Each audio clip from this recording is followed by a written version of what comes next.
Hello and welcome to episode 24 of the GuildMag podcast. As you can immediately see, I am not joined by Casey today. She is instead morphed into two other males. So on my right... Quite impressive, that. Yeah.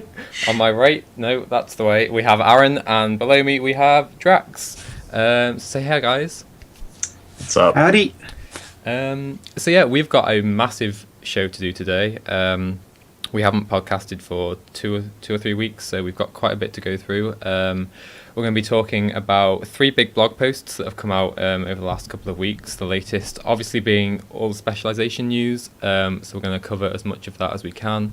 We're also going to talk a bit about the Hylek, a little bit about masteries, and all the Gemster updates, and all that kind of usual jazz we do on this show.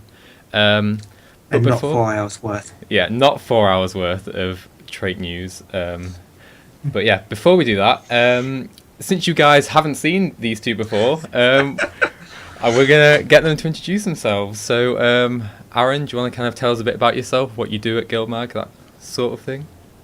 Yeah, so I'm a writer for GuildMag. I basically pound words out on the keyboard and turn them in. And hey, it's a lot more fun than it sounds. So I'm keeping it going. I think I've got 2 pieces in the next mag issue. So those will be cool. Everyone else's will be cool too. So his will be a bit better. And Drax, do you want to tell us a bit about yourself? Yeah, so first I'm Australian, so if I start doing a Casey robot impression, then it's probably for exactly the same reasons. So yeah, I'm like Aaron, a writer for GuildMag. I do other things outside GuildMag, but that's kind of beside the point. And basically I tend to specialise on the law stuff and occasionally check what other people have done regarding law stuff. But as people have noticed, I do branch out into some of the other things as well. So yeah, that's basically me in a nutshell. Also, one thing of note for the people who watch Casey's law specials, as you may recall, Casey was wondering where Casey and I sat on the prettiness scale. So I'm fairly certain she's going to win that one, but I guess now you know. So yeah, this is of course the same Drax who kind of hangs out in Casey's law streams. He is our senior writer at GuildMag. He failed to mention that prefix. So he's our resident law guru. And yeah, these are the guys that are joining me today. I did have something else I wanted to say, and it slipped my mind. So I guess we're just going to head straight into what we're going to talk about today. As always, we're going to start off with the gem store updates that Casey normally goes through, but since she's not here, I'm going to have the pleasure of doing that. So this will be going back a couple of weeks. Just a really quick gloss over them. So first of all, we obviously have the Aviator's Memory Box. You can relive April Fool's 2015. Don't know if I'll be buying that one. I didn't actually do the April Fools to begin with, but for people that want it, I guess it's nice. We have the Exemplar outfit, so you can finally look like Countess Anise. I think this was data mined quite a number of months ago, and it's finally come out. I'm not sure about a number of months ago, but it certainly was a while ago. Yeah, several weeks ago. Yeah. Well, there you go. Yep, definitely that. There you go. And the biggest shock to me that I've got in the notes is a female char finally get the female version. But that's not the first one, actually. The first one was the Ancestral outfit, which is the first of the char ones. Sorry, first of the Canthan type ones. And that one was a bit weird on the female char because, as people may know, the Ancestral outfit has that dragon thing wrapped around their neck.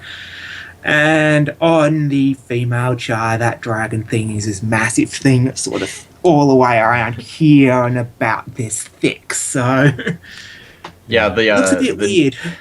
The new Countess Anise outfit makes your female char look like a cat that's been stuffed into an outfit by its owner. Yeah, Very unhappy looking char.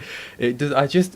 I don't understand why it's so difficult to just spend a bit more time making them look decent on Char. Because I'd probably end up buying half of them because Char armor are just dreadful. I'm like most. They of don't them have are a lot just of good ones. They really don't.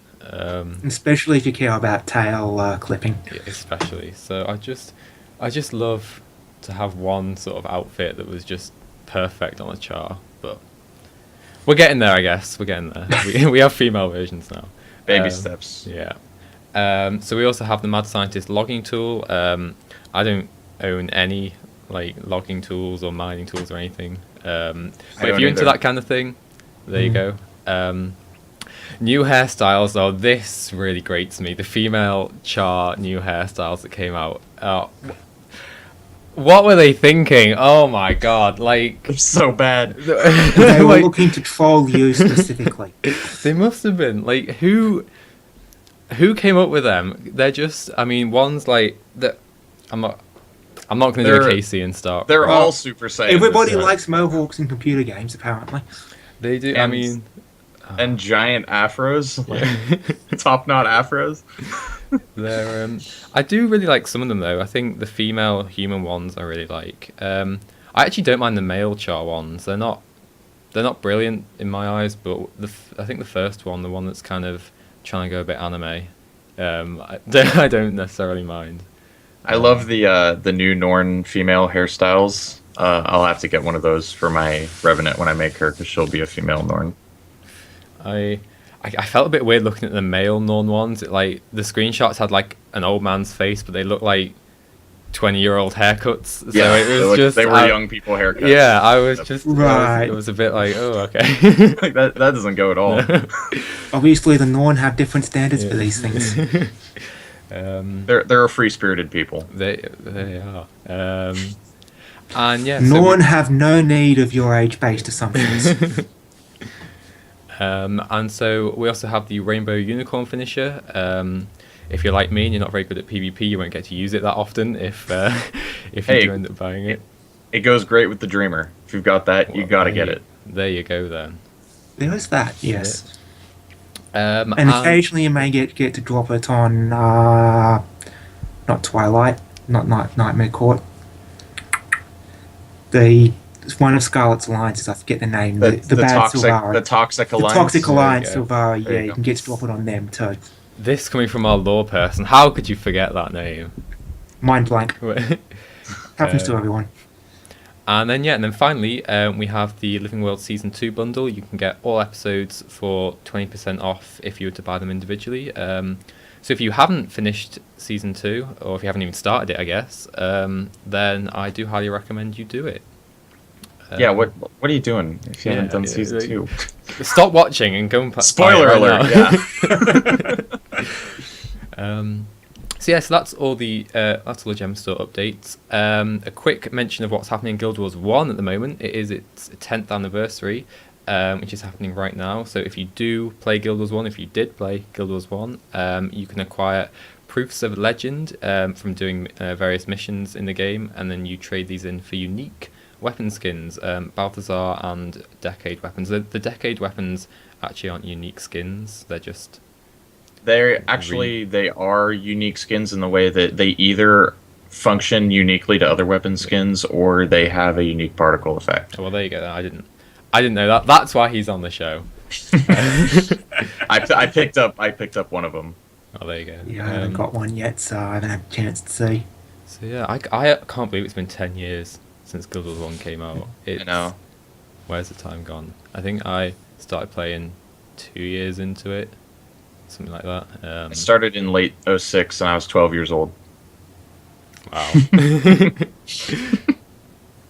So yeah, if you play Guild Wars 1, definitely log in and check it out. You can also unlock the anniversary storage pane if you didn't do that in the 4th anniversary, was it? I think that originally came out. Yeah, if it's the same one, then yeah, that was the 4th anniversary. I actually missed it, so I was able to grab it, so that was nice for me. Yeah.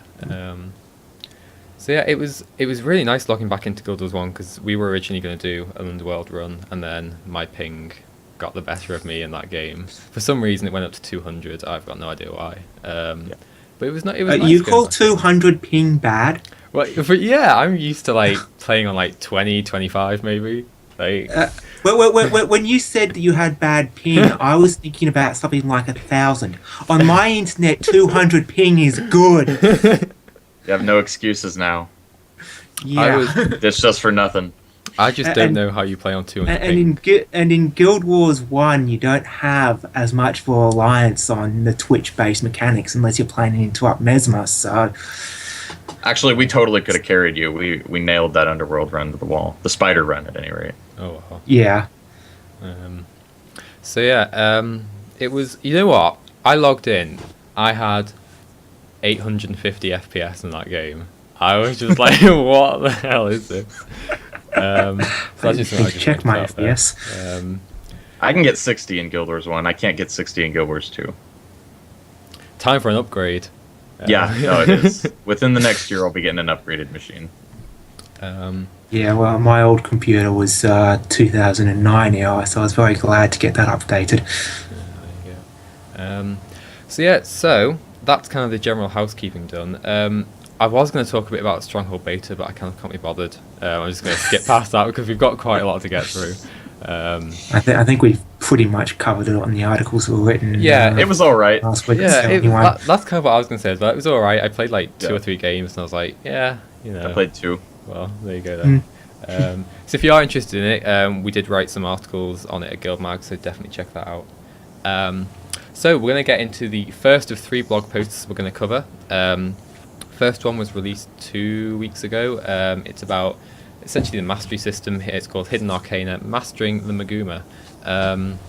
It doesn't really give us much new info, so we're not going to spend too long on it. It kind of just talks about masteries as an endgame progression system where it's not just the traditional sense of enemies get stronger, so you get stronger as well, and they just kind of...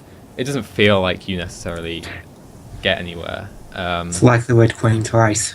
Yeah, and so You're running and running, just staying where you are. Yeah, exactly. So the quote I pulled out of it was letting players power up their character to challenge specific content instead of building generalized stat-based power through gear and levels. And I really like this idea. You know, at the moment we kind of just build Zerka and face roll most of the content in game, if not all of it.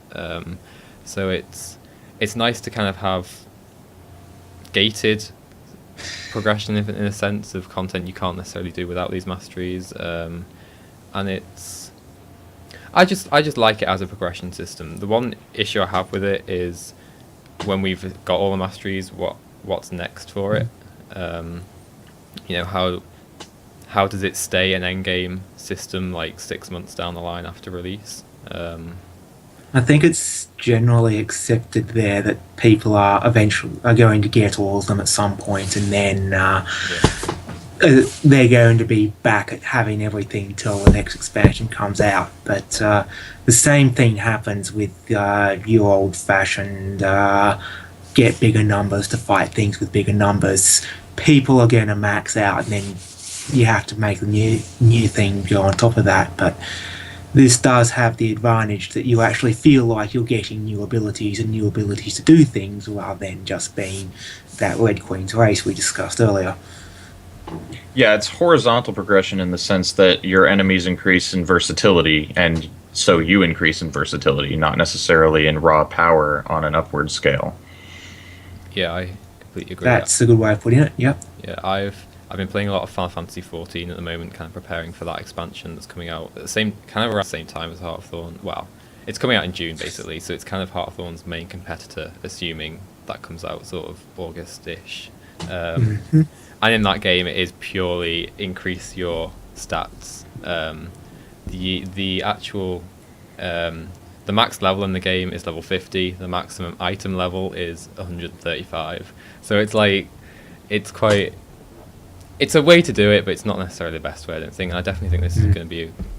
It's an archaic way to do it. Yeah. Yeah, to be honest, for me, it just bores me to tears when I do it that way.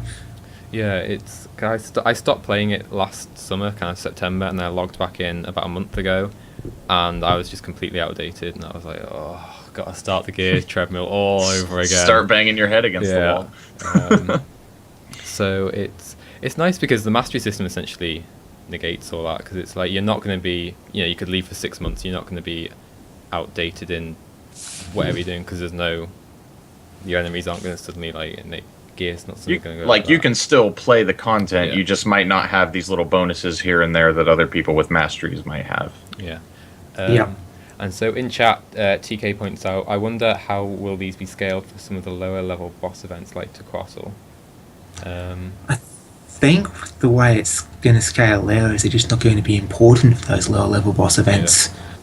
Yeah, I can That's Yeah, basically it's- what it's going to boil down to. It's because you're going to train masteries by certain sections of the map, and so the masteries you train in those sections of the map will affect content in that section you trained it in, and that's pretty much how it's going to work. So I doubt you'll have to worry about things like that. Yeah.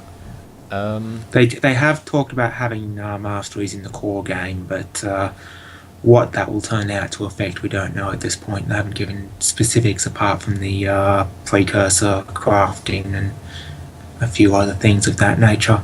Yeah. And it's like, as far as I'm aware, most of that, if you have like map completion already, things like that, you'll have most of it just on login. So Yeah. I mean, I feel like retroactively doing masteries of the core game would require some sort of overhaul of stuff in the core game to begin with. Because I mean, things like they're doing like fractal masteries, which is I think is as far as they could go with applying it to the core game. Because doing things like dungeon masteries, you'd basically have to rework dungeons to require some sort of mechanic to involve with masteries. Things with like existing world bosses, similar sort of thing. So I just think, yeah, And if they, yeah, as far they as can I'm aware, replace the agony resistance grind with masteries, and that would be a lot less painful for some people. yeah, Continue. there's not going to be mastery tiers that you can grind that will affect retroactive gameplay, but you can earn mastery points throughout the continent that already exists, and then you spend those mastery points to unlock tiers you can grind for in Heart of Thorns content. yeah. So TK goes on to say, I can't imagine that having mastery only effective in one area of the map will be exciting for long. I suppose this is a potential issue. I mean, how It's long before possibly more to be a case of they'll, rather than being only useful in one map, it'll be useful in One the area. maps in the Yeah. expansion, and possibly when the next expansion comes down track, the Heart of Thorns masteries may become relevant in those, because those ones can be designed with them in mind. It's just that they're not going to retroactively go and make them relevant in the old content. Yeah, absolutely. I mean, things like the gliding masteries, I think, will be pretty fun and like exciting in all the Heart of Thorns areas. I mean, the novelty might wear off after a while. Who knows? Yep. But I definitely think for the short term it should be good. I had something I was going to say and I've completely forgotten it. It's gone. So, do either of you two have anything else you want to bring up from that blog post about the mastery system? Just that if people are interested in knowing kind of exactly what masteries are going to affect, you can go check out, various YouTubers put out press videos on this where they actually went over each tier of the mastery system as it's in the game now, like as it's in the Heart of Thorns engine now, because they were given that information at a press event. And you can kind of see the system in more detail that way if you search it up on YouTube. Yeah. Yeah, I think some people were able to play with it at some of the conventions as well, which is Yeah. where that information came from. Yeah. So then, we shall move on to our second blog post. Slash, there was also a Points of Interest live stream on this, and it's all about the Hylek in Heart of Thorns. And this is Drax's time to shine as lore guru. Yeah. So, we've been introduced a bit more to the Itzel and to a new tribe that I can't pronounce this one. They pronounce Nuhoch, I think. I think it's pronounced like that. Nuhoch. Yeah. There we go. I want to say Nuhoch, yeah. Okay. Nuhoch. I They think also- I think in that sort of language, the CH is sort of a glottal thing rather than a K, but it's a very hard one for those of us who've grown up knowing English to pronounce. I was going to say, I'm not going there. Yeah, and they also mentioned briefly of a third tribe, the Zintal Fanatics. They're not really a tribe per se, Well, I no. don't think. It's sort of some various... the impression I get is they're basically missionary types who have come over from the various Hylek tribes that are in the areas which are currently explorable, because Yeah, if I'm they're not not mistaken. happy. Go ahead. Yeah, they're not happy because they've learnt of this new group of Hylek who are not worshipping the correct god. So they're going over and trying to persuade them to worship the right god. Yeah, and if I'm not mistaken, the Zintel, you can't interact with them in game already. The Zintel exist in the current playable content of the game.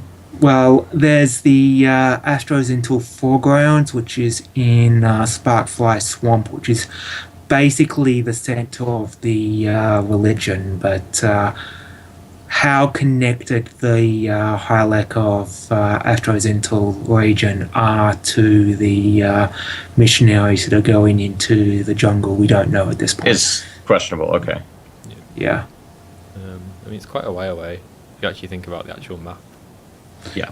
Yeah. Plus, depending on how active the Risen still are in that area, then it might not be practical for them to be sending missionaries anywhere because probably have more pressing concerns. Yeah, last we visited the Zintal Foregrounds, they are basically under siege and trying to prevent their holy ground from being overrun by the Risen. Now, according to law, it has been a couple of years since Zaitan was destroyed, so that may have changed, and that may be something that gets mentioned when we go in there. But as far as we know, there's still a bunch of Risen all around the Zintal Holy Grounds, so I suspect that the Zintal missionaries may be coming from more along the east coast of the Sea of Sorrows.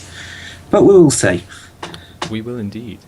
So when we first saw the Itzel in the original blog post, I could not stand the look of them at all. But I think on that podcast, Ali actually told me you'll come to not mind them in time. And you know what? I hate to admit it, but she's actually right. I don't mind them that much anymore, especially when you kind of compare them with, contrast them against the Nuhoch and kind of how big and brawny they are compared to like the Itzel. Yeah. Like quite. Then that's the interesting thing about both of these is they're both like, I think the Itzel are like Norn sized and the Nuhoch are way bigger That's than what I Norn. mentioned. Yeah. I think in the live stream Yeah, it they was. said, I was gonna say I think in the live stream they said they were like 2.5 Norn the Nuhoch. Yeah. Yeah, They were it's using Norn. Norns as a measurement. Yeah. Yeah, I was raising a mental eyebrow at the size of the Itzel being Norn size myself because they were mentioning, well, they wanted to make them small because they're tree frog like, but they had to make them bigger so they could be seen, and they made them Norn sized. Well, human size would probably do. One thing I did realize earlier today, though, is if you go back to Guild Wars 1, then you have, as well as the squat frogmen, which are similar to the Hylek we see in Guild Wars 2 now, there were ones that were standing up really tall, similar to how the Itzel are now, and they seem to have disappeared from Guild Wars 2, but now it's being used again with the Itzel, and they were also roughly a Norn height when they were standing up tall, so there's a certain element there of maybe the Itzel got born out of that subgroup of Hylek that for whatever reason migrated into the jungle sometime between Guild Wars 1 and Guild Wars 2, because of course we didn't see an Itzel tribe in Guild Wars 1, so it says they've always been in the jungle, but Hylek only lived for about 40 years or so, so for them 2 centuries maybe always. On the other hand, we've got no example of the Nuhoch in Guild Wars 1, so where did they come from? We don't know. Yeah, I really like the contrast they have going on between the Itzel and Nuhoch. It really, especially they showed kind of the attack animations and the types of attacks they'll be doing. So the Nuhoch has one of them wields a big hammer, others just kind of smash and pound you, and the Itzel kind of I think they likened them to thieves with bows and daggers. Very guerrilla warfare. And lots of poison. Yeah. I just think it's it feels like they're really putting a lot of thought into their creature design for Heart of Thorns and how you're going to interact with them. And I can't wait to fight them. I really liked the Itzel design. I thought it was really trippy in the way of like something you'd see out of like heavy metal or something like that. And I really like that art style. So I really like the Itzel. I thought the Nuhoch were a little more bland, but the Itzel I'm really down with. Yeah, I do agree. I suppose, how interesting can you make a big brute of a frog? Is the question that comes to mind. Yeah. But it'd definitely be interesting to kind of get to interact with them. The size is the I intrigue actually, there. yeah, I actually, from looking at things, I actually found a Nuhoch to be more interesting, but I can't really explain why. It's just Probably because it's just like up there, like ah. no, because I was thinking of it based on some of the images where they don't have that scale contrast. So Yeah. it's just I can't really describe it. There's just something about it that made me prefer the Nuhoch to the Itzel in appearance. So It's a feeling. Yeah. yeah, So one thing I really liked about the Itzel was kind of an example of them bringing in a bit more intelligent AI with the Itzel will weapon swap. Some of them, if you have a bow and then you go into melee range with them, they'll switch out to 2 daggers, which I thought's quite interesting. It's nice to just see a bit more variation in how you'll be able to interact with enemies, rather than just it being like a bog standard, like, here's another archer for you to kill. It just happens to look a bit like a frog. Yeah. yeah. Although it is something I hope they will roll out with some of the other creatures as well. So I mean, PCs have had weapon swaps since the start, unless they happen to be elementalists or engineers. It'll be interesting to see some of the other NPCs, humans, Char, and all the rest of them also being able to have that. Well, I've got a ranged weapon and a melee weapon. Or even as some players do, I have 2 melee weapons to use in different circumstances, and could give things with 2 melee weapons basically going, okay, they're using this weapon, now I need to look out for these things, and we know that they'll be using that weapon for a little while, and okay, now they've switched, so we've got an entirely different set of things we need to watch out for. So that could be another interesting thing they can do. Yeah, that was a big piece of feedback that I heard from some friends of mine that were in the beta day they had a few weeks ago, is that the AI for just enemies overall is vastly improved in Heart of Thorns, and the AI is just a lot smarter, it's a lot more difficult to fight, it's a lot more challenging. I think that's obviously one of the real key things, is that making it more challenging for people like us who've been playing for years. Yeah. And kind of, it's fairly safe to assume we know what we're doing, unless you're in a dungeon run with me. Oh, you know what you're doing. What you're doing is dying. But yeah, I'm really looking forward to it, and I really like the some will be friendly and some won't be friendly, and you'll have kind of that dynamic going on with them as well. Well, that's been the case with Hylek pretty much forever, except the Itzel and Nuhoch won't be color coded for your convenience. Yeah. So since we've got Drax here, I was wondering if you had any interesting sort of lore tidbits on the Itzel and the Nuhoch. That I think anyone might we've find pretty interesting? much covered everything in the previous discussion. In that we've discussed the Hylek before and Yeah. such, and pretty much anything else would be something I'd be pulling out of the blog post and the Massively interview anyway. So, well, one thing I would comment, now they're probably going to go into this later on, but one thing they've mentioned is that the Itzel and Nuhoch have both learnt to burn their dead so the Mordrum don't get them. Which ties into observations people have made that some of the existing Mordrums, such as the wolves and the trolls, they look like another creature, a wolf or a troll, which has been infested by plants. Sort of the Mordrum wolf, if you can manage to look closely at it without it tearing your throat out, it looks like a vine that's been sort of wrapped around and parasitically controlling a wolf corpse like a puppet. And similar things with the Mordrum troll, but up to now that's basically just been looking at the models, and now we've got confirmation, or what seems to be confirmation, that Mordrum does actually use corpses. So Yeah, presumably infesting them with plants and then. because Yeah. like throughout the personal stories, you're fighting Zaitan and the other Elder Dragons to some extent. You come across quests where people you know will get corrupted by that Elder Dragon, and we haven't experienced that with Morgemoth in like the story, aside from Scarlet and Aaron, who are already Sylvari. So Yeah. it's good that they finally confirmed that. Yeah.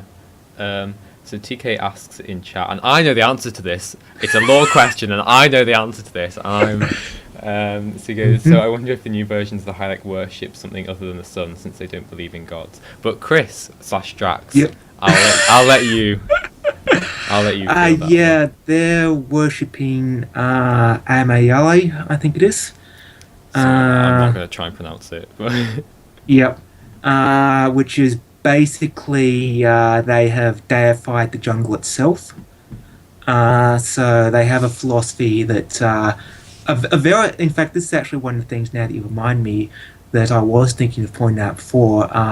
The Ayamali worship has a strong feeling of the jungle provides. You're allowed to take from the jungle, but you're also supposed to put things back and contribute to the jungle, sort of thing. It's sort of a case of, well, nature in the form of the jungle provides, but you also have to take care of nature.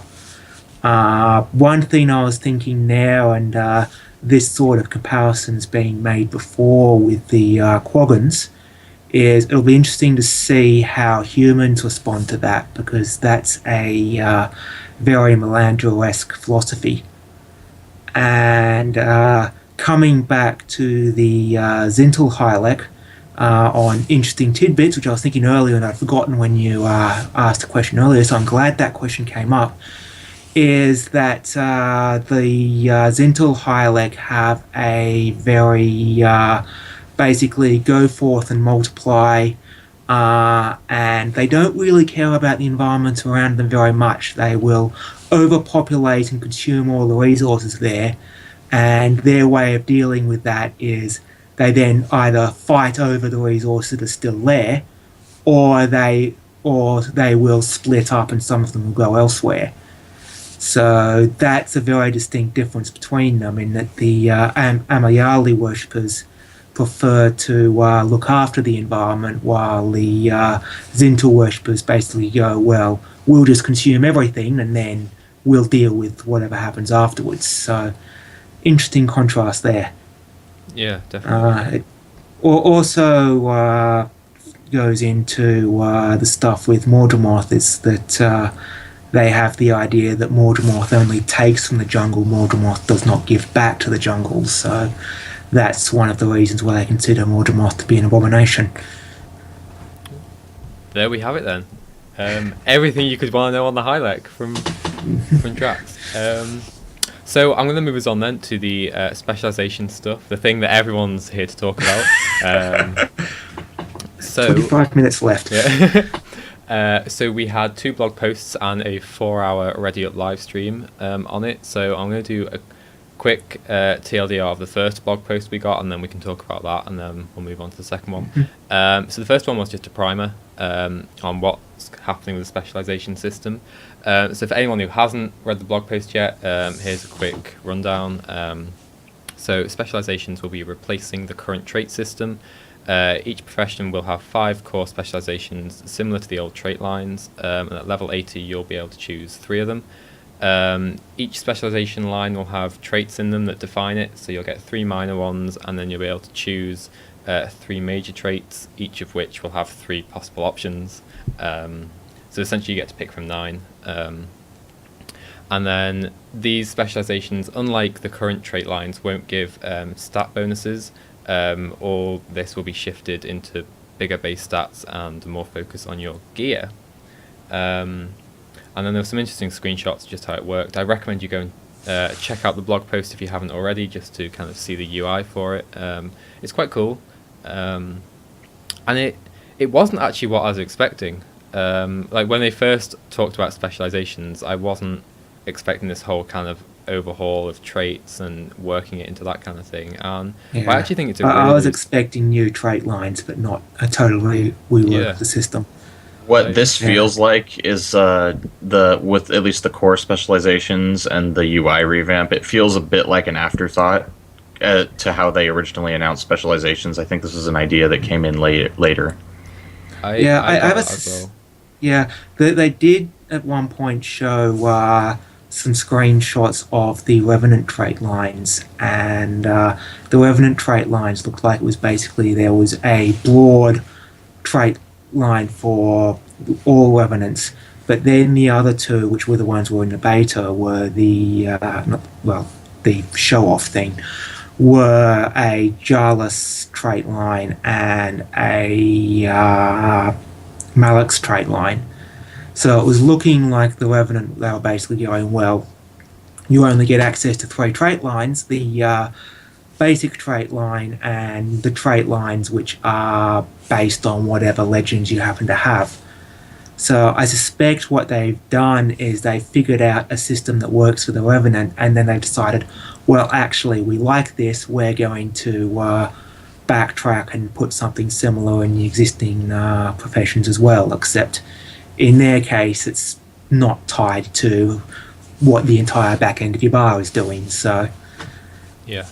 Um, I actually really like this new system. Just by the sounds of it, it sounds like the specializations you choose will have a much more impact, a bigger impact on your profession than currently just picking a few traits does. Because I don't know about you, but predominantly traits feel like you're getting stat bonuses, and then like afterthoughts come with the actual traits that you do and how they synergize with your skills. It definitely feels more.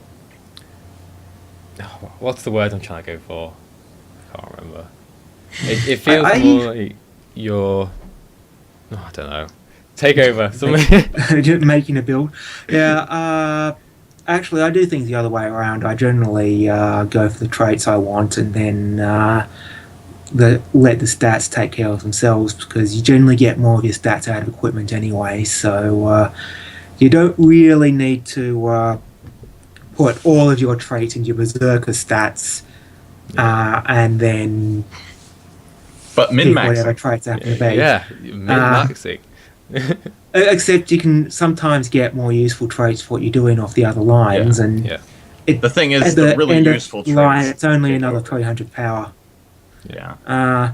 But yeah, I think I'm a bit of two minds here. One side of things, it does remove a lot of the options for customization, because you are fixed into having three lines rather than being able to go, I'll have a bit of this, I'll have a bit of that, I'll have a bit of that. On the other side of things, though, at the moment, for a lot of people, most of the builds are already pretty much well known anyway, and sort of there are only a handful of accepted trait setups for most professions nowadays. And if and what their idea might be is doing this, it's less options on the face of it, but similar to going from Guild Wars 1 to Guild Wars 2. It gives them an option to, because there are less options, they can balance those options better. And if they do things right, it may actually work out in the end that while there are less options overall, there may be more viable options, and therefore more actual real differences between different characters. So it'll be interesting to see how it shakes up in the end. Yeah. It's the same logic they used when they reduced the traits from 30 points to 14, I think it is now. It's just nobody ever put in 2 points. Yeah, no one ever put in like 7 points in a trait line, just like nobody's going across all 5 trait lines spreading super thin. Everybody's going very specialized anyway, so why not just make that easier to do? Yeah. So one thing we've been talking a little bit about yesterday and the past couple of days since it's been announced is so obviously some of the traits that exist now interact with skills and things like necro wells. You have a trait to make them ground targeted. That's going to be shifted into just a feature of the skill itself rather than being a trait. Yep. And I know, Drax, you have an opinion on ground targeted necro wells.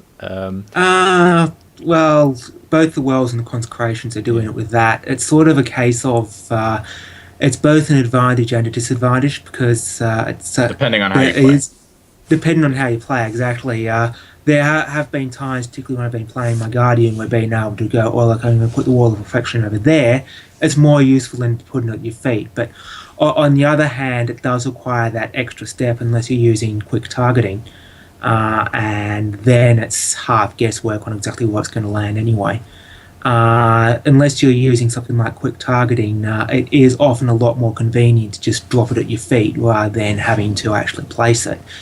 And with some builds, particularly close range type builds, it is sometimes more convenient and more useful just press a button and it goes than have to press a button and then place the thing. So it's something which in principle it makes things more useful, but I can see in some cases it makes it a little less user friendly in cases where, well, okay, just dropping it at your feet is perfectly fine. I'm of the same opinion as you are here, because with my Necro I use the Blindy Well. I think it's called Well of Darkness. And it's basically, I just drop this mechanism. I don't go out and target enemies. It's a shield, essentially. And I'll have to go through one more step to do that now. But it's not that bad, but it's a little inconvenient. Yeah. And I don't play Necro, I play Guardian, and I think it's a decent change. I personally don't think it's necessarily a bad change. I agree. I think it'll take some getting used to. But things like placing a wall of reflection wherever I want, rather than having to like run up somewhere then quickly dodge back as I've placed the wall or something. It's I quite like the change. But yeah, I think it would be possibly interesting to find some way to make it toggle or something like that, because it's something that overall it's probably making the skills more powerful and you're not having to spend a trait to get that. But there are times when you just want to be able to just go, well, I'm just going to drop it here. So yeah, maybe they had swings and roundabouts. You win some, you lose some. Yeah, overall it's definitely a good change, I'd say, for the overall player base. Yeah. Okay, so that was the primer article. Do either of you two have anything else you want to pull out of the primer? Let's move on. Well, burning and poison are going to be burning and poison. You're going to be able to stack intensity. Should we talk about that then? I'm just excited about finally. Yeah, I'm just finally excited about being able to stack burning and poison past one stack. That's gonna be amazing. Because Condi's not very viable right now. I don't think this will make it more DPS-y than Zerker, but it'll definitely make Condi more viable in the game space. Especially in large groups. Yeah. Because at the moment it's like, case if you have any Condi in a dungeon run at all, you have one person who's stacking it all on, and everybody else is impotent. While yeah, it definitely feels like they've been trying to push Condi builds for quite a while now with all the updates they've been doing. I think they're going about it in the right way, little chipping away at things here and there. But yeah, I agree like you, it definitely won't be. Because I mean, the fact of the matter is, as long as you play well, Zerker will always be viable. So is that as long as you play well? Looking at me like, as long as you play well, which you don't. no, you play decently. You just die a lot. Get some clerics gear together. Oops, I just plugged out my headphones. Wow. There we go. So we'll move on to part 2 of the blog post then. This is where it got quite interesting. So part 2 of the TLDR is kind of talking about how you unlock specializations and things moving forward. So there will be a new unlock system that encompasses specializations, traits, and skills. Skill points will be replaced by hero points, and you'll use this to progress in each profession reward track. So you'll earn hero points through leveling up and through doing skill challenges, which is quite interesting. Always, I'll come back to that anyway. And so each profession reward track has 3 types. You get core specializations, core skills, and then elite specializations. As it sounds, core specializations and skills unlock your base specializations and skills, and you choose which type you want to work towards. So for the Ellie, you have types like cantrips, glyphs, and then your water magic, air magic, that kind of thing that you spend these hero points in to unlock. And then the elite specializations, the things we've been hearing about all this time, are the things that change your profession from things like from a ranger to a druid. Grant you a new weapon, new skills, and new ways to play, really. and these are unlocked in the same way.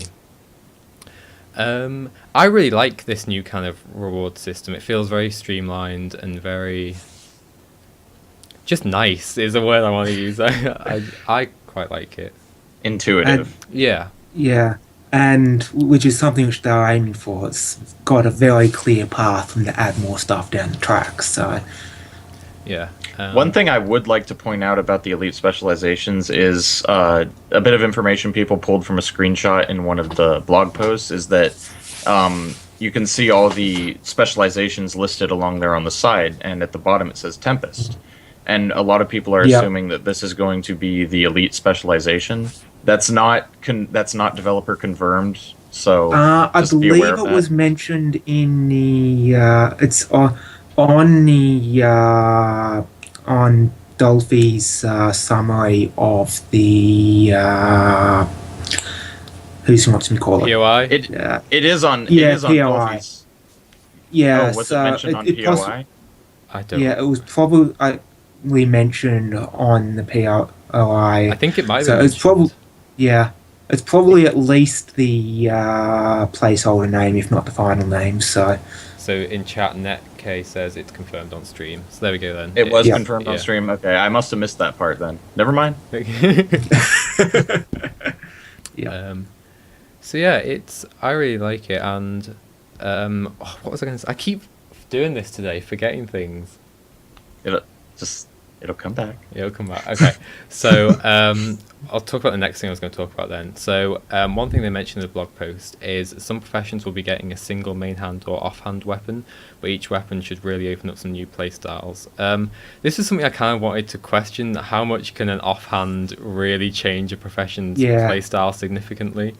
this is something that's been getting some of the Mesmer community up in arms because Mesmers know they're getting a shield, which is obviously an offhand.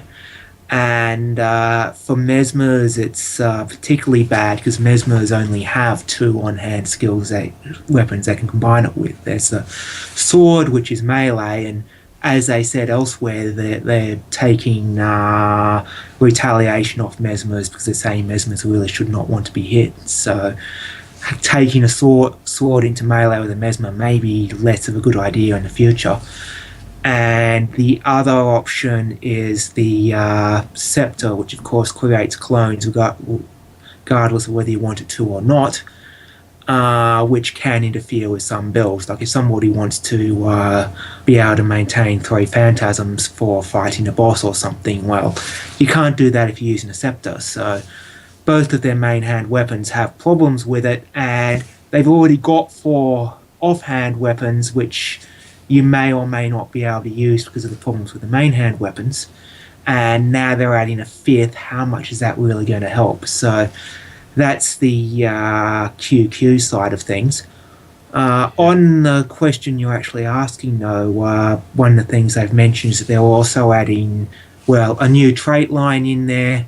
They're also adding with each of these elite specializations, opening up, I think it's 4 utility skills, a new heal skill and the new elite. So it could be that the professions which are only getting an offhand, as opposed to others which are getting a main hand or a 2-handed weapon, they may get more significant stuff with their new traits, their new utility skills, new heal skill, new elite skill, etc., which will compensate for having less new weapon skills. Yeah. So that may be where it balances it out.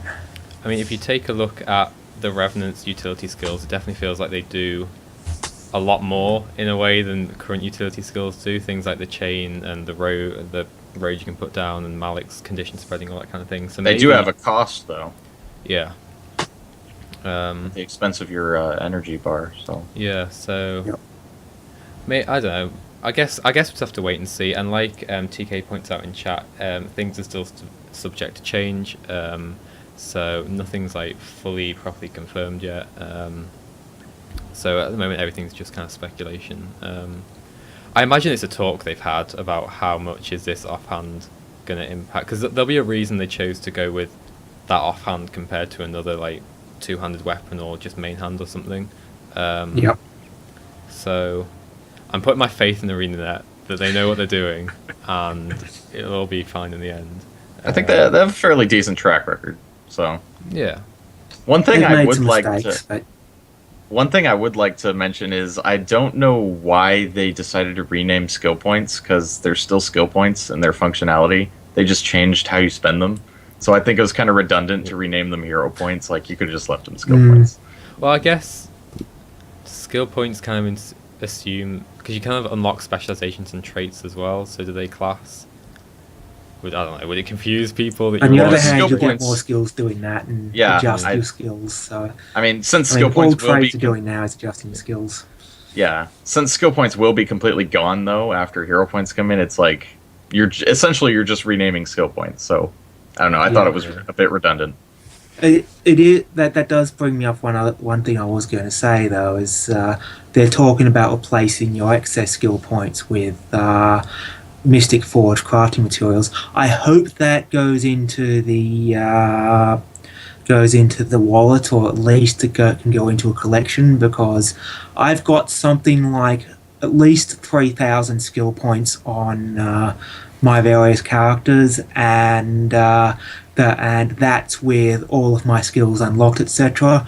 If we Heart of Thorns hit and I've suddenly got a bajillion stacks of Mystic Forge materials clogging up my inventory, I will not be a happy Drax. And he said Blue Blowbow. Is that how you say your name? It says it in chat, and I believe I heard this as well, that it will go into the wallet. I believe they confirmed that. Good. So no need to worry. So speaking of your 3k skill points then, one thing they brought up is that if you're a level 80 character, you'll need 60 to do 65 skill challenges to be able to unlock everything for your is it just all of the core stuff. Yeah. Yep. So does this really help people like us who've already got these massive amounts of hero points? No, It's like I for guess us, it's we'll be able just to get those specializations quickly. yeah.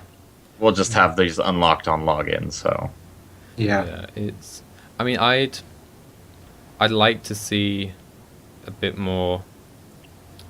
What am I trying? A bit more effort needed on my part to be able to unlock things as a veteran player, because I don't know. It just it feels like a system that would work well as part of an end game progression system as well. Come from the point of like making a new character like a revenant.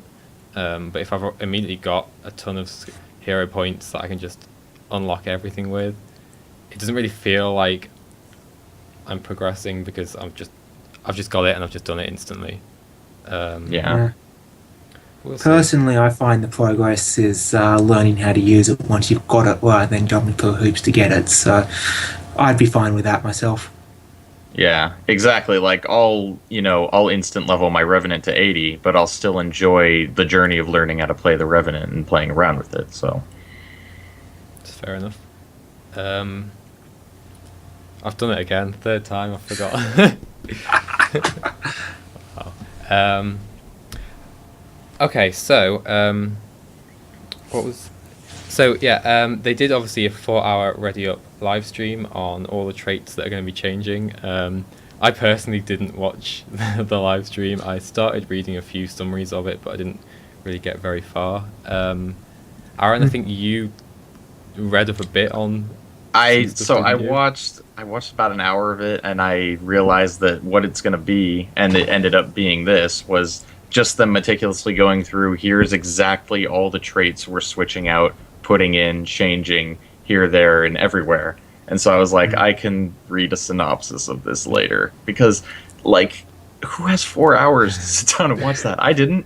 I had things to I do. certainly didn't. No. Yep. Yeah. Yeah, I've been looking at things from the notes that Dorothy put up. She's a trooper, by the way. Yeah. So I think the one that we don't really have time to go over everything. We could take 4 hours doing that. The bit that I was finding most interesting, well, first they're going to be giving every skill a type. So things like all those various heal skills are going to be finding some sort of type to throw into it. Some of them I think will be better fits than others. From what I saw, what's possibly going to be changing the most is the engineer, because they're changing up the way grenades work. They're reducing the range, which I think is good, because it always seemed a bit weird that one of the longest range weapons in the game was somebody chucking grenades, which, historically were not that long range a weapon. I'm hoping they also make it, while they're doing it, they make it so that you only throw one grenade again rather than 2 or 3 at a time, because I know some of the Grenadier players like it because it lets them stack lots of vulnerability, but if they're redoing the entire balance, then they can fix that so that it's still perfectly viable. But having the engineer flinging out multiple grenades with one hand was always a bit silly to me. The other thing is they're basically completely rejigging the inventions line, which basically, from my browsing over it, looks like if you go inventions, you have 2 choices. Depending on which traits you pick up in there, they seem to be looking to make it one of the options is making it a really supporting healing type setup. So things like all blast finishers cause heals and all sorts of various funky things. It looks like an engineer going that way could put out a lot of healing, possibly competing with all those water elementalists. Or the other way you can go is what inventions is normally used for nowadays is turrets.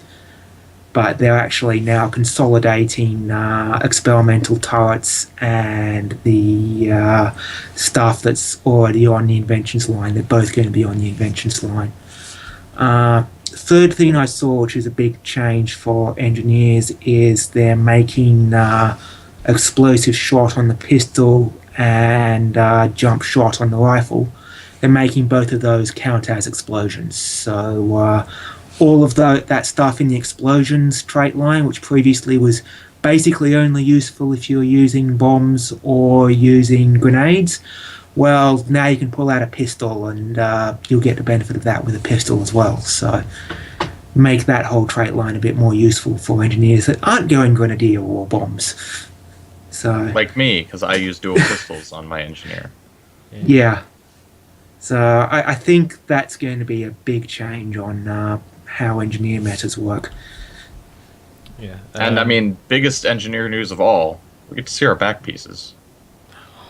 I mean, that's what I'm most excited about.